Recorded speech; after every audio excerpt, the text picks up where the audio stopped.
hug. Thank you. I'm like that commercial, careful, I am a hugger. So if you see me. First of all, I too would like to acknowledge the Musqueam Nation lands and opening their lands to us to be here today. I thank you for that. Half the time, I just want to start off by saying what an honor it is to be here. And when Tracy Porteous calls and says, are you available? I said, absolutely, absolutely.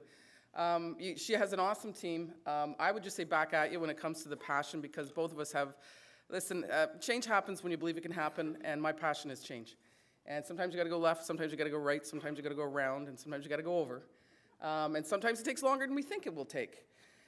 But if you look at it, and I can stand here and tell you, like a lot of people here, I've been around a long time, but I can tell you that when you look at victim services 20 years ago and you look at what's in this room today, change is happening.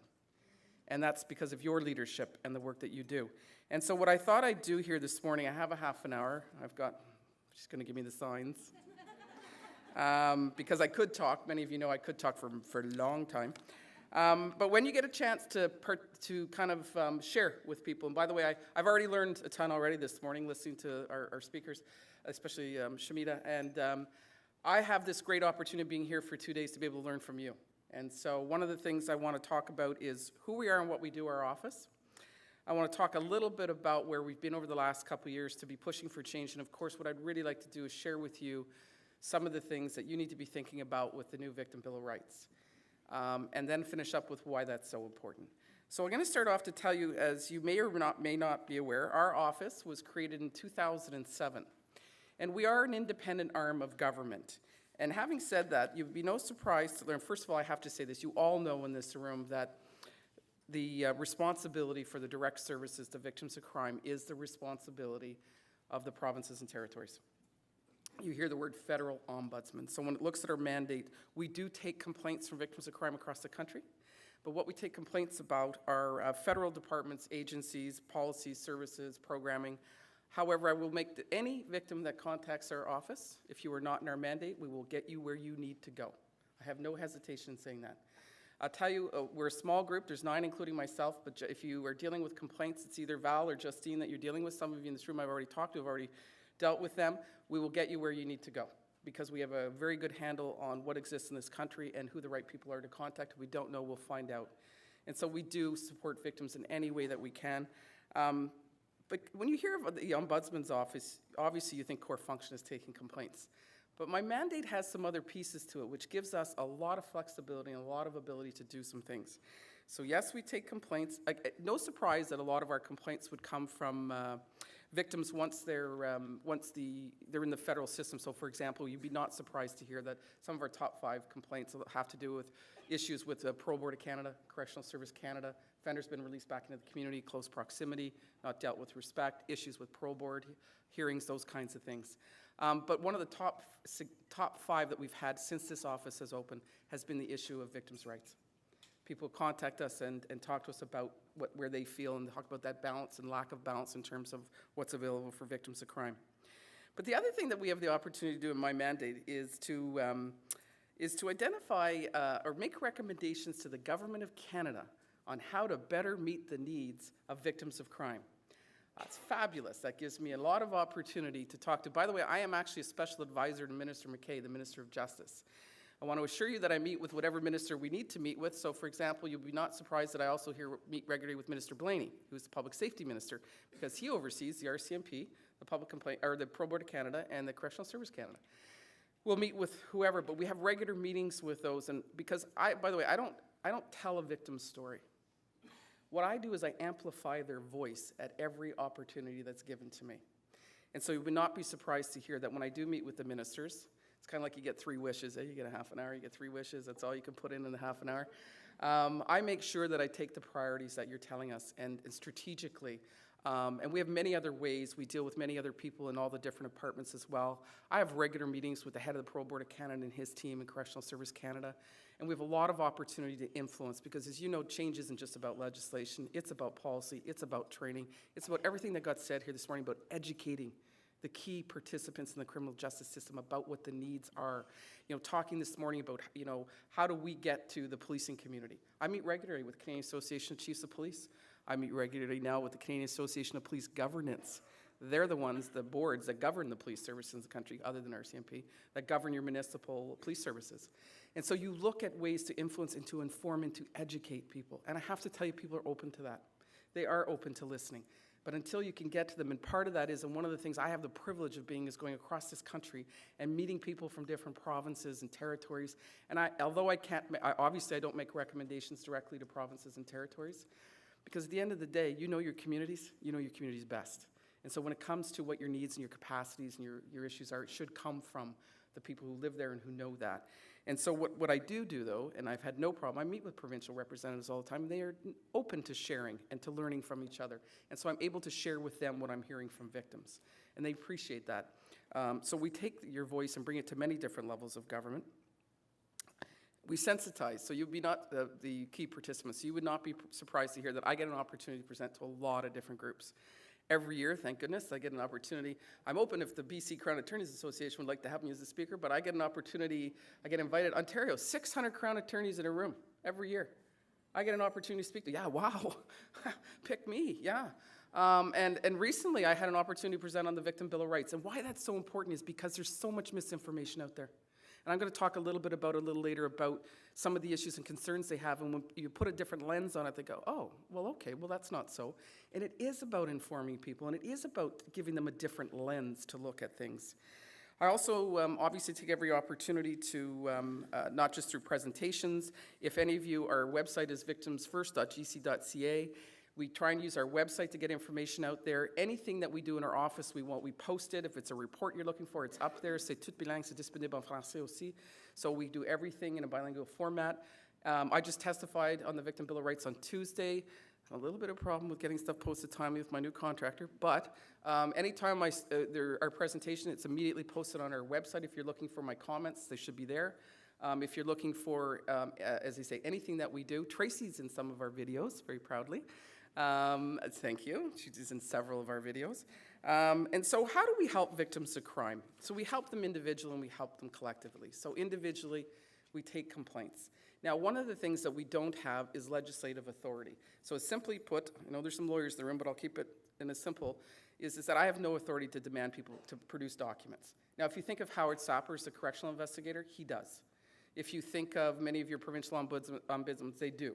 And so this is something that we don't have. So I do rely on open lines of communication. And as I said to you, we have some excellent open lines of communication with our federal partners to be able to work together to find resolution for victims. And when that doesn't work, sometimes it comes out with we make recommendations on legislative or programming or policy changes to government. And so what I wanted to do was just share with you a little bit over the last few years, because we started out about two years ago, 2.5 years ago, we did a report called Shifting the Conversation. And why we did that report is every time you try and engage Canadians in a conversation about what the priorities, the issues, and needs for victims of crime are, we'd automatically shift to offender management. And not that that's not important, of course it's important, but we're here to start talking about what the needs and the issues and priorities for victims of crime are. It's funny because when you made a comment this morning about what you were looking for, every victim I talk to says this: I don't want what's happened to me or my family to happen to anyone else. Victims of crime understand that the majority of offenders are coming back into our community. They understand that offenders are going to need supports while they're in the institution. They understand that offenders are going to need supports when they're back in the community. What they can't understand is why they don't have access to all of that. What we're talking about here is not taking anything away from anyone. We're talking about making the legs of the stool equal. And we're not there. And so we need to push as a society to ensure that the needs of victims of crime are met. And so what we did following that report is we decided we were going to host a forum, a national forum. So how better to host a national forum for victims of crime than to get victims of crime and victims advocates on the steering committee and let them lead. And so we're privileged to have many people. We had 30, which sounds like a lot, but it worked. We had 30 people, and we started with looking at like a visionary comment. What could Canada become if it truly reflected the needs of, and as we all know in this audience, some people are visionary, some people, what are the deliverables? And so, why need deliverables? And so what we did is we started with the vision, but then we worked, and we asked each member of that steering committee to go out and interview 1 to 5 people. If they could do 1, that's great. If they could do more, great. We got 81 interviews back. I have to tell you, if you had the opportunity, they're confidential, but if you had the opportunity to read them, well, first of all, they were just so emotional. They were so powerful, so powerful. And then we took all of that, not just the steering committee, but we took those interviews, and we came up with 8 themes. And that was the theme for the national workshop. And I'll tell you, it really confirmed for us that we were on the right track in terms of identifying priorities. And somebody started this morning talking about how complex and complicated the issues are for victims of crime. And so when you want to engage people in a dialogue about it, you have to do it in a way that's going to allow them to have that dialogue. So what we came up with was 4 themes. What do victims of crime want? So first of all, we have to talk about the continuum, because ideally every victim of crime would like prevention to work. When prevention doesn't work, then we're left with time of crime. And then if in fact someone reports and it goes, we then have a court process. And then following that, post-conviction, conditional release, parole. And as we know, for many people in this room will know, for victims, the continuum is lifelong, the needs and the supports that they're going to need. And so when we look at that and we look at the needs, I think that continuum allows us to look at that. So what do victims of crime need? They need information. This is probably one of the biggest needs that we hear from victims of crime. They need information about what their rights are. They need information about the offender who harmed them. And they need information about the criminal justice system. And that will vary as you go along that continuum and who provides that to them. And we talk about interagency and we talk about people working together, because if we're going to truly support victims, then we need to ensure as we move along that continuum that the people who hold those responsibilities, be it police, be it courts, that they work together to ensure that victims have that information they need along that process. They also need to be considered, they need to be protected, and they need to be supported. And so what we're looking for is a system that treats victims of crime with the respect, compassion, and dignity that they deserve, and which lets them become meaningful participants in the criminal justice system, not just bystanders. And so that's when we get down to, so we started looking at then taking all the information that we got from all of those, from shifting the conversation through the forum, and then the government announced that they were going to create a Victim Bill of Rights, a Canadian Victim Bill of Rights. This is fantastic. So what we did is originally, and any of you that remember this, oh, and by the way, could you have your submissions in by the end of June? That's about like 4 weeks, maybe 6. And so what we wanted to do, one of the things that we try and do with our office is, you guys are really, really busy. To start writing submissions on what legislative changes you'd like to see, as perhaps can be a little onerous. So my team got together and they said, we were determined that we would have at least a minimum, 2 weeks before that final original deadline, is we would have a document out there for you to look at publicly. At the very least, you don't have to agree with us, you don't have to, at least it would give you something to look at. So that's how we felt we could support victims and victim-serving agencies, so we did it. We got it out with 2 weeks ahead of the deadline. And of course, you have to get all of this translated, so that adds a bit of time onto it. The team worked really, really hard, and they were able to do that. Then the government announced, thank goodness, that they were going to do roundtable discussions across this country, because that's what they needed to do. So I give them and I commend them for recognizing that that needed to happen, because it is your voices that they need to hear. They need to hear from victims and victim-serving agencies about what those challenges and those priorities are. So I commend them for doing that, for doing the roundtables. Once, of course, they tabled the legislation on April 3rd of this year. And contrary to what some people believe, I do not get to see the legislation before it's tabled. Obviously, I'm independent. I need to be able to criticize that legislation.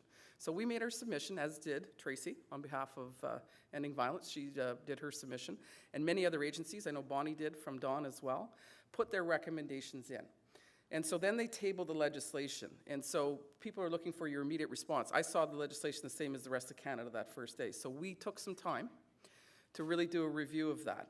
And when you looked at what we wanted to do is look at it from a point of view, there's been a lot of polarizing conversations saying that the new bill does nothing or it's going to meet all of the needs, and some people saw it as more of just something the government was doing to, maybe from a political perspective. The problem is when you polarize the conversation, you lose sight of the real good that this bill could do and the changes that we're trying to make.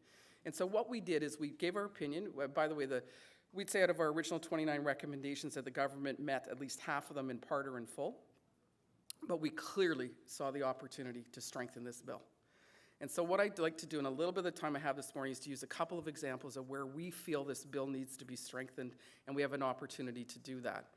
And so when you look at, I'm going to go back to the 4 themes. So I'm only going to use a couple of examples. But one of the things we learned, by the way, our office stays very well connected internationally. So if any of you aren't aware, the European Union has something out called the EU directives.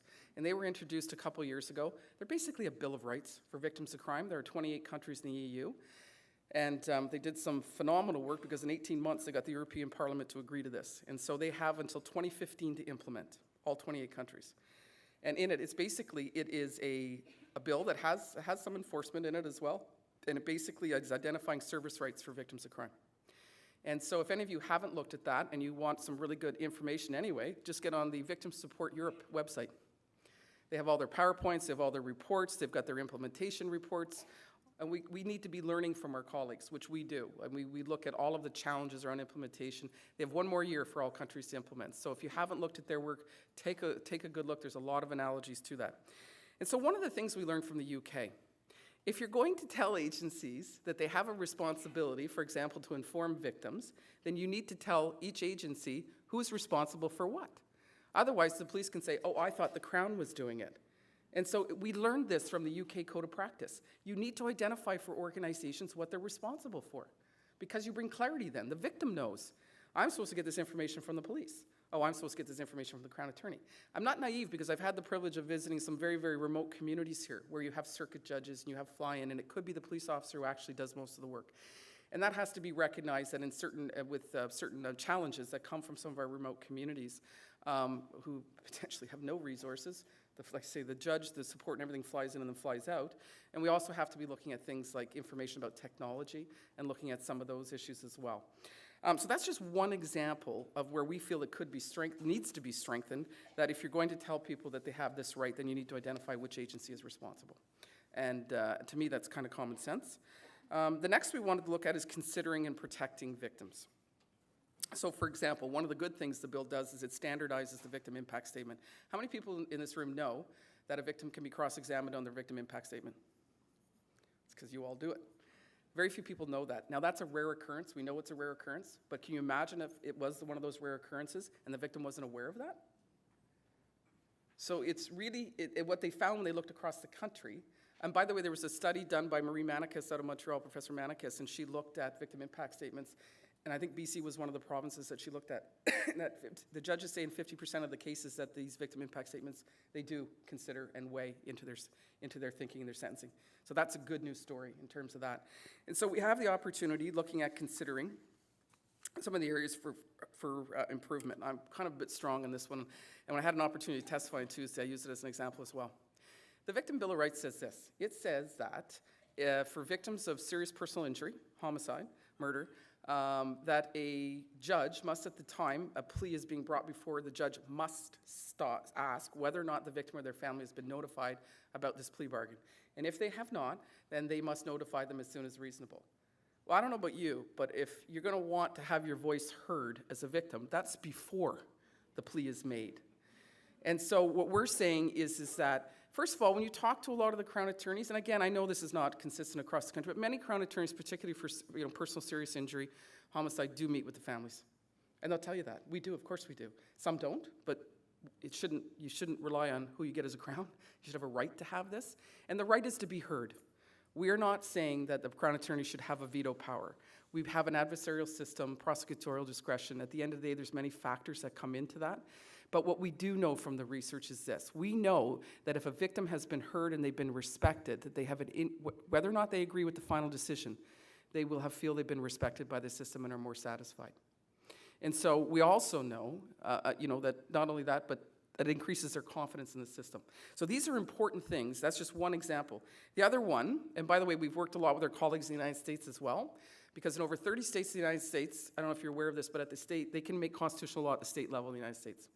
So over 30 states have victims' rights bills, very strong victim rights bills. In particular, 8 of those states have standing for victims. More than 8 do, but 8 that have been looked at closely. And so when you look at this, when I say standing isn't that you're a party to the offense where you can cross-examine all the people. What we're recommending is limited standing, which means this. You've already set the precedent in 1998. You gave victims the right in the Criminal Code of Canada to give a victim impact statement. For over 10 years, victims of sexual assault have had the right to legal representation if there is a hearing for a production of records.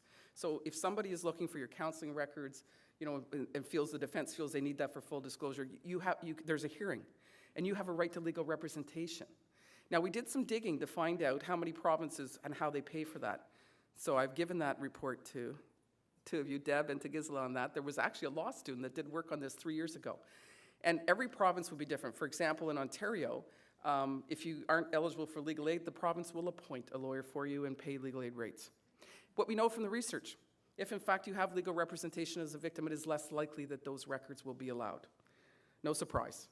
So all we're saying is there's two other places where it just makes sense that a victim has legal representation. The Victim Bill of Rights says you have, when it comes to your safety and security concerns as a victim, you have a right to have your views considered, conveyed and considered. Problem is, they don't give you a mechanism to do that. So you're at a bail hearing, and you have concerns for your safety. The Crown does not represent the victim, as we all know, and you want to be able to address the court and say, here's my safety concerns. There's no mechanism to do that, unless you have standing. And so the standing is only specifically related to victims' rights. Now, here's the first pushback. Oh my goodness, our courts are delayed. We can't have victims. Oh, if they start doing that, then there's going to be hearings. And well, here's what we did. We looked in the United States. And we looked in the United States. I can tell you, I spoke with any of you know Meg Garvin from the Crime Victims Law Institute out of Oregon. They do awesome work on victims' rights. They have had victims standing since 2008. And the delay around sentencing, where they had to go back because the victim wasn't allowed to give their victim impact statement, you know how many times they've had an appeal on that from a victim? Once.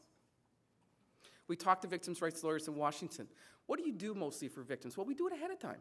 We meet with the victims. We determine, have they need any help with their victim impact statement. We find out if they have any accommodation issues around testimonial aids. We find out what their safety and security. We work with the district attorney ahead of time, so when it comes to court, there are no delays. In actual fact, speaking to people working in the United States, it actually expedites the process. If you think about it, it's a different lens. It makes sense. Makes sense. You're not making these decisions at the time you're at court. It's already done ahead of time. So these are the kind of things that kind of make sense to us. I mean, with all of the legitimate, victims have the same concerns about delay as everyone else does. They want a right to a speedy trial as well. They don't want to be 4 years into a process and 2 years still be a pretrial. So these are the kind of things that we lend our voice to. The other is, I talked about protecting. One of the things, parole hearings. The Victim Bill of Rights for courts now says you have a right to give a statement outside the court. You have a right to have, separate and secure waiting areas. Why can't you have that for a parole hearing? I've been to parole hearings. I've been in many institutions that have, they're older buildings and they have whatever, but you can still make arrangements to have separate areas, or you can coordinate that. Again, it shouldn't rely on the goodwill of an organization. You should have a right to that. So these are the kind of things that we're talking about. One simple amendment, we asked one of our recommendations, so if you're a victim and somebody's being released back into the community and it's like 20 years later, and you want to know what they look like so you can make some choices about different things. And so they didn't include escorted temporary absence passes. Well, you can amend that. Whether or not they're with, by the way, not all escorted temporary absence people out on there are always with correctional service, could be volunteers. If I'm going to come across them, whether they're with somebody else or not, I want to know that, or I want to have an ability if I request it to see that. So that would be a simple amendment we would make. The two words you often hear me say is, when it comes to victims, is they need choice and they need options. If you want to attend a parole hearing, for example, and you want to attend it, you may not want to attend a person. You may not want to. You may not be emotionally, psychologically able to. You may want to just listen. You may want to be by closed-circuit television. You may want to do it by teleconference. Whatever your choice is, you should have a choice to attend in any way that you want. For example, the new bill says that if you don't attend in person, you'd have a right to listen to the audio recording. This was one of our recommendations. And I say, whether you attend or not, I've talked to victims who have been at parole hearings who don't retain everything that's said because of the emotion and the rest of that. Why shouldn't they have the same right to listen to the audio recording later? It's just common sense, really. So these are the kind of some of the practical recommendations that we feel are very doable to make amendments to the legislation. The other thing to keep in mind, when a piece of legislation goes before the House Committee, and that's where it is right now, it's in front of the Justice Committee, the House Committee, you can only make recommendations for amendments on what's in the bill. So there are many times that many of you will make recommendations, but they're not encompassed in the original bill, so they can't be considered as amendments. I believe they have 8 sessions. I think there's 2 or 3 more left to go. By the way, if anybody wants to watch these, they're normally televised, but they're definitely available by audio all the time. Just go to Parliament View. You can listen to any of the testimony. The transcripts are public, usually within a couple of weeks if you're looking for anybody, what they've said. And when you listen, or if you have an opportunity to read some of these transcripts, they're very small, so if you have any difficulty sleeping, I highly recommend them. But there's some phenomenal information from the witnesses in there that you don't normally get to hear from. So if you are looking for some good, what people, be it the Canadian Bar Association, be it us, be it... Actually, on my panel I had, this was the first time we had the Justice Minister from Alberta was on my panel. I had Sheldon Kennedy, many of you know Sheldon. I had Lise LaBelle, whose daughter was a victim of impaired driving. We had Tracy O'Hearn from Paktuti, the National Women's Inuit Organization. So there's some phenomenal information that can come from these if you're looking for that. So part of what we do in our office, as you can see, is not only make those recommendations, but we are a tool for you. If you have anything you think our office can help us with, Tracy and I bonded 4 years ago. We continue to, because you guys are doing awesome work here, and I need to know about that. So what I do is I do a lot of virtual introductions too. Oh, you need to talk to Tracy, because they're doing this work. And actually, we had a conversation this morning. I'm going to hook you up with 2 people that are doing phenomenal work elsewhere, because I have the privilege of that big lens and seeing that. And so the last area I want to talk about is support. 5 minutes, I'm doing good. Okay, is support. So one of the things that, when we talk about support, what you do daily, I mean, the counseling, all the rest of that. But one of the things that the bill is saying is that a judge must consider restitution. Now, as we know, victim surcharges are compensation to the state. So when you pay a victim surcharge, it goes to the provinces to help, or territories, to help deliver victim services. Restitution is something the offender pays directly to the victim. So when you look at restitution, people often make an assumption, well, the offenders can't pay. Well, let me just share with you. Have any of you seen Saskatchewan's restitution program? Saskatchewan 5 years ago put in place a program where they have restitution coordinators, because the way the bill is written right now, if the judge orders restitution, let's say it's $600, and the offender doesn't pay, you, the victim, can take your order and you can go after the offender civilly. I don't know about you, but I don't know how I would do that. How do you do that? I mean, most people wouldn't know how to do that. Do I need a lawyer? I don't know. I can't afford a lawyer. So what Saskatchewan said is we're going to identify restitution coordinators. So the victim, I then would go to the restitution coordinator and I would sign over my restitution order. And they set expectations. We're going to do our best efforts to collect this money. So there's 2 phases to their program. Phase 1, they work with the offender. It's a restorative justice kind of approach. Can we work together? Can we find what payment program would work for you? Their collection rate, 76%. Now, they have phase 2, which is the more difficult. Now you're getting into every province, and some of the territories have civil schemes. Again, I'm trying to use common language, where it might be that there's garnishing of wages, there might be whatever, but they do that for the victim. And I have permission to use the public data from the first phase. The second phase, it's still fairly new. They are having success with that. But I don't have permission to use it public. It's not my data, so I won't. But those are the kind of things. And I looked recently, Pennsylvania, if any of you are looking, just did a huge task force on restitution with very much a restorative justice approach as well. If any of you are looking, they've got 47 recommendations out of that as well. And so we have to start using the lenses and not be making assumptions. This is just going to cause delays. Maybe it won't. Maybe it actually expedite your system. So we really have to bring that victim's lens to what we're doing. And so supporting victims, there's many other areas I could talk about, but what I want to just finish up with is, why is this so important? And it is so important because we know, in legal words you use procedural fairness, we know that the treatment of victims of crime in the criminal justice system is directly related to confidence in the criminal justice system. And we need to ensure that Canadians continue to have that confidence in our system. And so how we treat people, be it the police, I used to be in police when I used to say this, how do you solve crime? You solve crime by getting information. How do you get information when the public trusts and respects its police agency? And they're going to come forward. When a victim of crime knows if they're going to come forward, they're going to be believed, they're going to be supported, they're going to be treated with respect, and they're going to have all of that in place. That's why it's so important that we ensure that we have in place a system that is going to treat victims of crime with respect. They're going to have the information they need. They're going to be considered, protected, and supported. And so I would just encourage you, if there's anything that you think our office can do, please don't hesitate, victimsfirst.gc.ca. I continue to have, and one of the reasons that it's such an honor to be here is that I don't need to have 300,000 contacts. What I need is contacts like Ending Violence, who can open the door to so much for us. Because, I listen to what Tracy has to say, and because she's listened to what you all have to say. More importantly, you have doors to people that are the unheard. You deal with victims that don't report. You deal with victims that have huge needs. And whether you report or not, you have the same needs. And so how do we ensure that people have that? So I will continue to use, and you'll always hear me, I have to say, you have to hear about my team, because I got this awesome team of, you would not be surprised 1 minute, I'm doing so good. You would not be surprised to hear, it's hard for me to just keep it to 30. Somebody challenged me in Alberta there a month ago. I did it in 14:59. So one of the things that that is so important is that we all stay connected. We talked about this. I loved when you said the antidote to burnout is just to connect it. Every time I come here, I just leave so like passionate and revitalized, and it's like, I'm going to meet so many of you over the next 2 days. It's going to be awesome. I'm going to hear different. Everything you say, I have this little brain that keeps all this. I keep my other to-do list when I leave here, and I make sure I get it done, because I just want to say at the end of this, thank you for what you do, day in, day out, and for the difference that you make in the lives of so many, the most vulnerable, with what you do. I say thank you for that. And thank you for the opportunity and the privilege for being here today. Thank you. Merci beaucoup.